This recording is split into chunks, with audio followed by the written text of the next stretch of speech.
অবিশ্বাস্য, অকল্পনীয়, অবর্ণনীয়, কোনো সংজ্ঞাই যেন যথেষ্ট নয় এই দৃশ্যকে বর্ণনা করার জন্য। মৃত্যুকূপে পরিণত হওয়া গাজায় বিস্ফোরণের ধাক্কায় মানুষ আকাশে উড়ে যাওয়ার লোমহর্ষক দৃশ্য হতবাক করেছে গোটা বিশ্বকে।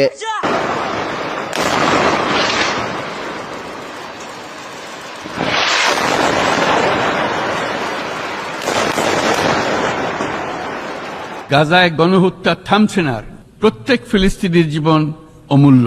ফিলিস্তিনের জনগণের বিরুদ্ধে যে মানবতা বিরোধী অপরাধ হচ্ছে তার জন্য সংশ্লিষ্ট সকলকে দায়বদ্ধ করতে হবে। প্রিয় দর্শক, ফেরাউন নমরুদ সেভাবে ধ্বংস হয়েছিল এবং আমরা জানি যে হাতি বাহিনী যারা কাবা শরীফকে ধ্বংস করতে এসেছিল, ঠিক সেই মুহূর্তে আল্লাহ তাআলা কিভাবে সাহায্য করেছে, মুসা আলাইহিস সালামকে সাহায্য করার জন্য কিভাবে ফেরাউনকে ধ্বংস করেছে, মুসা আলাইহিস সালামকে সাহায্য করেছে, এগুলা কিন্তু শেষ মুহূর্তে এসে আল্লাহ তাআলা গায়বী সাহায্য সহযোগিতা করছেন। অবশ্যই গাজাবাসী সর্বসীমায় কিন্তু অত্যাচার এবং নিপীড়নের শিকার হয়ে সর্বমাত্রায় গিয়ে পৌঁছে গিয়েছেন। আল্লাহ তাআলার সাহায্য অবশ্যই আসবে, সমূলে ধ্বংস হবে নেতানিয়াহুর সেই পাপিষ্ট গোষ্ঠীরা। প্রিয় দর্শক, আসুন ভয়াবহ কিছু চিত্র আজকে আপনাদেরকে দেখাবো গাজাবাসী কি অবস্থা রয়েছে। অবিশ্বাস্য, অকল্পনীয়, অবর্ণনীয়, কোনো সংজ্ঞাই যেন যথেষ্ট নয় এই দৃশ্যকে বর্ণনা করার জন্য। মৃত্যুকূপে পরিণত হওয়া গাজায় বিস্ফোরণের ধাক্কায় মানুষ আকাশে উড়ে যাওয়ার লোমহর্ষক দৃশ্য হতবাক করেছে গোটা বিশ্বকে। সম্প্রতি গাজায় ইসরায়েলের নৃশংসতার একটি ভিডিও ভাইরাল হয়েছে, যেখানে দেখা যায় ফিলিস্তিন ভূখণ্ডে ইসরায়েলের বোমা এসে আঘাত করছে। সেই বোমার বিস্ফোরণের ধাক্কায় বেশ কয়েকজন মানুষকে আকাশে ছিটকে আবার নিচে পড়তে দেখা যায়, যে দৃশ্য ক্যামেরায় ধরা পড়েছে। সামাজিক যোগাযোগ মাধ্যম ব্যবহারকারীরা সেই ভিডিও শেয়ার দিচ্ছেন এবং কাঁদছেন। কেউ কেউ নীরব প্রতিবাদও করছেন, প্রতীকী ছবি এঁকে প্রতিবাদ জানাচ্ছেন অনেকে। শুধু মুসলিম বিশ্বই নয়, এই দৃশ্য নাড়িয়ে দিয়েছে কোটি কোটি মানুষের হৃদয়। তবুও মন গলছে না ইসরায়েলিদের, চালিয়ে যাচ্ছে একের পর এক বিমান হামলা।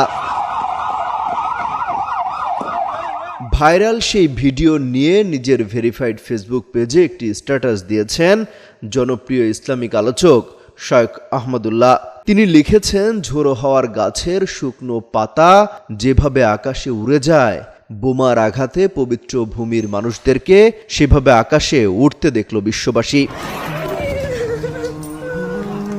পৃথিবীর 800 কোটি মানুষ, 200 কোটি মুসলমান, জাতিসংঘ, ওআইসি, আরব বিশ্ব কেউই হায়নার হাত থেকে একটি জনপদকে রক্ষা করতে পারল না। বরং সবাই রোমের কলোসিয়ামের গ্যালারিতে বসে গ্ল্যাডিয়েটরদের মৃত্যু দেখার মতো যেন উপভোগ করছে এই বর্বরতা। অমিত হাসান রবিন, যুগান্তর নিউজ।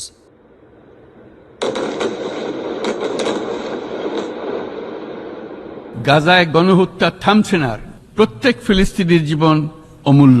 ফিলিস্তিনের জনগণের বিরুদ্ধে যে মানবতা বিরোধী অপরাধ হচ্ছে তার জন্য সংশ্লিষ্ট সকলকে দায়বদ্ধ করতে হবে। মাননীয় সভাপতি, বহুমুখী সংকটে জর্জরিত বর্তমান বিশ্বে যুদ্ধ এবং সংঘাতের ফলে ব্যাপক ভিত্তিতে মানুষের অধিকার খর্ব হচ্ছে। বিশ্ববাসীর উদ্বেগ এবং নিন্দা সত্ত্বেও গাজায় গণহত্যা থামছে না।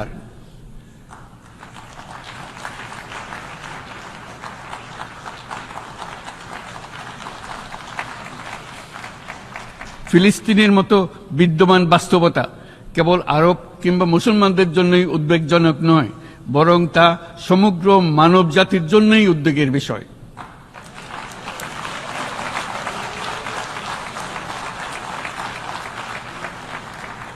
একজন মানুষ হিসেবে প্রত্যেক ফিলিস্তিনির জীবন অমূল্য।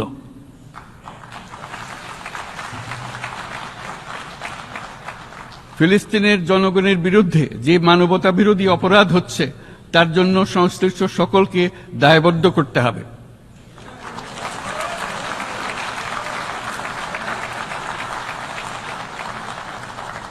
ফিলিস্তিনের জনগণের উপর চলমান নৃশংসতা, বিশেষত নারী এবং শিশুদের সাথে প্রতিনিয়ত যে নিষ্ঠুরতা বিশ্ব দেখাচ্ছে, তা থেকে নিস্তারের জন্য বাংলাদেশ অনতিবিলম্বে সম্পূর্ণ যুদ্ধবিরতির আহ্বান জানাচ্ছে।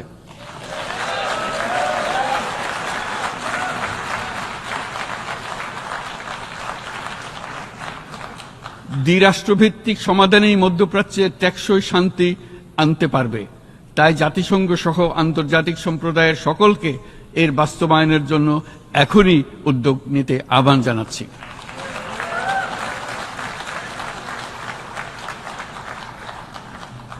গত 2.5 বছর ধরে ইউক্রেনে চলমান যুদ্ধে বহু মানুষ প্রাণ হারিয়েছে। এই যুদ্ধের প্রভাব সর্বব্যাপী, এমনকি বাংলাদেশের অর্থনীতিতেও এর নেতিবাচক প্রভাব আমরা অনুভব করছি।